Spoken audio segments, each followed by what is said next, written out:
യൂട്യൂബിന് വിട.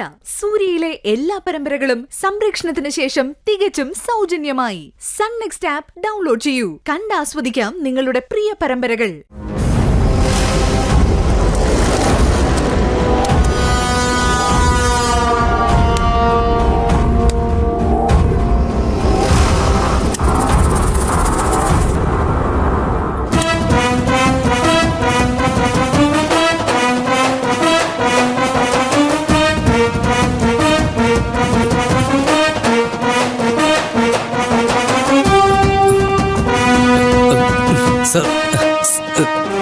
സാറെന്താ ഇവിടെ? നിന്നെ ഒന്ന് കാണാൻ. എന്താ സാർ കാര്യം? സ്റ്റേഷൻ ജാമ്യത്തിലായാലും കോടതിയിൽ നിന്ന് ജാമ്യത്തിൽ വിട്ടാലും ഞങ്ങളവരെ വെറുതെ മേയാൻ വിടുമെന്നാണോ നിന്റെയൊക്കെ വിചാരം? നീയൊക്കെ എന്ത് ചെയ്യുന്നു? പുതിയ വല്ല ക്രിമിനൽ ഗൂഢാലോചനയിലുമാണോ? കുറ്റകൃത്യങ്ങളിൽ ഏർപ്പെടുന്നുണ്ടോ? ഇതൊക്കെ അന്വേഷിച്ച് റിപ്പോർട്ട് ചെയ്യേണ്ടത് ഞങ്ങളുടെ ഡ്യൂട്ടിയുടെ ഭാഗമാണ്. അയ്യോ സാറേ, ഞാനിപ്പോൾ മര്യാദക്കാരനായി. ഒരു പ്രശ്നത്തിനും പോകാറില്ല. വഴക്കും കള്ളൂഴിയും എല്ലാ കാര്യങ്ങളും അവസാനിപ്പിച്ചു. ഇന്നലെ ചക്രവട്ടത്തെ ബാറില് വഴക്കുണ്ടാക്കിയ ജോണിയുടെ ഗ്യാങ്ങില് നീ ഇല്ലായിരുന്നോ? അല്ല, ആരാ സാർ ഈ ജോണി? എനിക്കറിയത്തില്ല. അതുമല്ല, ഞാൻ സാറിനോട് പറഞ്ഞില്ലേ, ഞാൻ ഈ കള്ളൂടിയൊക്കെ നിർത്തി. സത്യോ സാറേ? അല്ലെങ്കിൽ സാറ് എൻ്റെ അമ്മയോട് വിളിച്ചെന്ന് ചോദിച്ചു നോക്ക്. കൊള്ളാം. നിന്റെ അമ്മയുടെ പിന്നാലെയും പോലീസുണ്ട്. നിന്നേക്കാൾ വലിയ ക്രിമിനലാ നിന്റെ അമ്മ. കള്ളനായ നിനക്ക് കഞ്ഞി വെച്ച് തരുന്നതുകൊണ്ടല്ല, സ്റ്റേഷനിലെ ക്രിമിനൽ ലിസ്റ്റില് നിന്നേക്കാളും മുകളിൽ കിടക്കുന്ന പേരാ നിന്റെ അമ്മയുടേത്. സാർ വെറുതെ തെറ്റിദ്ധരിക്കല്ലേ. അമ്മയും ഞാനും കല്യാണത്തിന് വന്നത് സാർ കണ്ടതല്ലേ? ദർശനയുടെ വിവാഹത്തിന് അച്ഛനും അമ്മയും ഞാനും ഫുൾ ടൈം കൂടെ നിന്നതല്ലേ? അതെ, കല്യാണം മുടക്കാനല്ലേ? അവിടുന്ന് കരിയോയിൽ ഒഴിച്ചല്ലേ നീ ഫുൾ ടൈം സഹകരണം നടത്തിയത്? അതിനാണല്ലോ നിന്നെ അകത്തേക്ക് കൊണ്ടുപോയത്. സാറിനോട് എത്ര തവണ ഞാൻ പറഞ്ഞു, ദർശനയ്ക്കിപ്പോൾ എന്നോടുള്ള തെറ്റിദ്ധാരണയൊക്കെ മാറി. ഞാൻ മര്യാദക്കാരനായെന്ന് മനസ്സിലാക്കിയ ദർശന എനിക്ക് അവരുടെ കമ്പനിയിൽ ജോലി ശരിയാക്കി തരാമെന്നും പറഞ്ഞു. എനിക്കൊരു ജോലി കിട്ടുന്നതോടെ എൻ്റെ പ്രശ്നങ്ങളൊക്കെ തീരും സാറേ. ഈ വേലയും കൂലിയൊക്കെ ഇല്ലാതെ വരുമ്പോഴാണല്ലോ ഓരോന്നൊക്കെ തോന്നുന്നത്. ചില്ലറയ്ക്ക് വേണ്ടിയല്ല സാറേ ഈ തല്ലും കുത്തുമൊക്കെ ഉണ്ടാക്കുന്നത്. ഇനി സാറിന് എന്നെ പൂർണ്ണമായിട്ടും വിശ്വസിക്കാം. എന്തോ ചില ഫോർമാലിറ്റീസ്, കുറച്ച് ദിവസത്തെ കാലതാമസം ഉണ്ടെന്ന് ദർശന പറഞ്ഞു. ജോലിക്ക് ജോയിൻ ചെയ്തതിന് മുമ്പ് ഞാൻ സാറിനെ കാണാൻ വരുന്നുണ്ട്, അനുഗ്രഹം വാങ്ങിക്കാൻ. നിന്നെ ഞാനിപ്പോഴും വിശ്വസിച്ചിട്ടൊന്നുമില്ല. ഇപ്പൊ നീ സംസാരിക്കുന്നത് പോലും അടവാണെന്ന് എനിക്കറിയാം.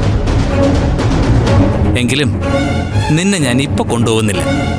പക്ഷേ ദർശനയുടെ വീട്ടിലോ പരിസരത്തോ നീ എത്തിയാൽ, എന്തെങ്കിലും വഴക്കോ ബഹളമോ നീ ഉണ്ടാക്കിയ, ഇനി നീ പുറലോകം കാണില്ല. നിന്നെ ജാമ്യത്തിലിറക്കാൻ വരുന്ന വക്കീലിനെ പോലും ഏതെങ്കിലും വകുപ്പിൽ പെടുത്തി ഞാൻ അകത്തിടും. നല്ലവണ്ണം നടന്ന നിനക്ക് കൊള്ളാം, കേട്ടടാ?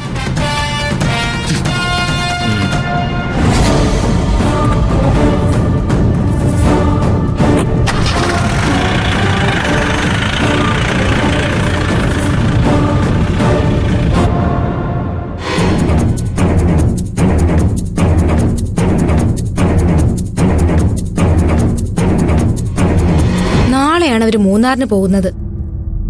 അവളും രൂപേഷേട്ടനും അടുക്കാതിരിക്കാൻ നമ്മൾ എങ്ങനെയെല്ലാം നോക്കി. പക്ഷേ നടന്നില്ല. കല്യാണം മുടക്കാൻ നോക്കി, അതും നടന്നില്ല. ബോംബ് വരെ വെച്ചു. എന്നിട്ടും ആ കല്യാണം നടന്നു. സുമംഗലേച്ചി ആശുപത്രിയിലായത് നീ മറന്നു? അവളുടെ ആദ്യ രാത്രി ആശുപത്രിയിലായത് അത് നീ മറന്നോ? അതൊക്കെ ശരിയാ, കുറച്ച് തടസ്സങ്ങൾ ഉണ്ടായിന്നുള്ളത് നേരാ. പക്ഷേ അൾട്ടിമേറ്റ് ആയിട്ട് എന്താ നടന്നത്? കല്യാണം നടന്നില്ലേ?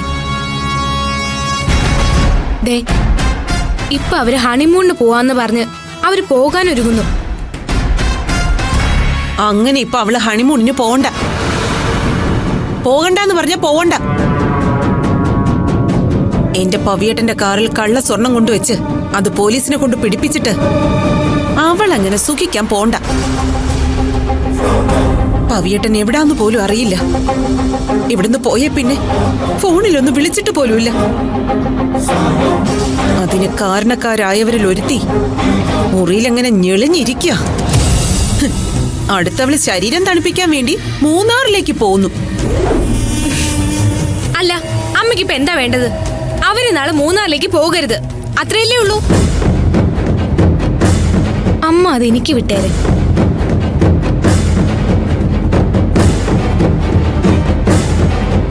അവരെ നാളെ ഹണിമൂണിന് മൂന്നാറിലേക്ക് പോവില്ല. മോളെ, ഞാൻ എന്റെ സങ്കടം കൊണ്ട് പറഞ്ഞതാ. എന്നെ നിന്നെയും ഒരവസ്ഥയിൽ തള്ളിയിട്ടിട്ട് അവരാരും അങ്ങനെ സന്തോഷിക്കണ്ട. അതല്ലേ ഞാനിപ്പോ പറഞ്ഞത്. എന്താ അമ്മയ്ക്ക് എന്നെ വിശ്വാസമില്ലേ? അമ്മ ഇതുവരെ ആ ദർശനയ്ക്കും അഞ്ജനയ്ക്കും വേണ്ടി എന്തെല്ലാം കാര്യങ്ങൾ ചെയ്തു. അതൊന്നും അവര് ബാധിച്ചില്ല എന്ന് മാത്രമല്ല, അമ്മയെ പോലീസ് ശിക്ഷിക്കാത്തത് അവളുടെ ഔദാര്യം കൊണ്ട് മാത്രമാണെന്ന് അവൾ ഞെളിഞ്ഞെന്ന് പറയുകയും ചെയ്തു. ഞാൻ ചെയ്തു എന്ന് പറയുന്നതല്ലാതെ എന്തെങ്കിലും തെളിയിക്കാൻ, ഞാനാണ് ചെയ്തതെന്ന് സ്ഥാപിക്കാൻ അവളെ കൊണ്ട് പറ്റിയിട്ടില്ല. ആകെ ഒരു തവണ, അതും അവളുടെ അമ്മായി തന്നെ എന്നെ ഒറ്റുകൊടുത്തപ്പോ എന്നെ പോലീസ് കൊണ്ടുപോയില്ലേ. ഗിരിജ, ഒരു കാര്യം അതിനി പ്ലാൻ ചെയ്തായാലും അല്ലാതെ ആയാലും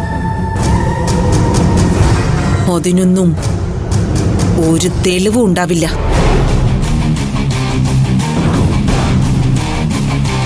തെളിവന്വേഷിച്ച് അവളുടെ പീറ പോലീസ് അമ്മാവൻ പോയാലും വേറെ വല്ലോരെയും തെറ്റുകാരനായി കണ്ടെത്താനാവും.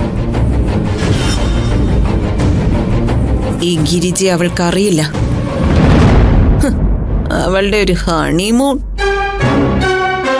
എങ്ങനെയും ആ ട്രിപ്പ് മുടക്കണം. അത് ഞാൻ ഏറ്റവും പറഞ്ഞതല്ലേ, പിന്നെ എന്താ അമ്മയ്ക്ക്? കാശ് മേടിച്ച് കാര്യം നേടാതാവുമ്പോ കൈ മലർത്തുന്ന ഗുണ്ടകളെ മാത്രമേ അമ്മയ്ക്ക് അറിയൂ. അമ്മ ഏർപ്പെടുത്തിയ ഏത് ഗുണ്ടകളെ സമയത്തിന് കാര്യം നടത്തിയിട്ടുള്ളത്?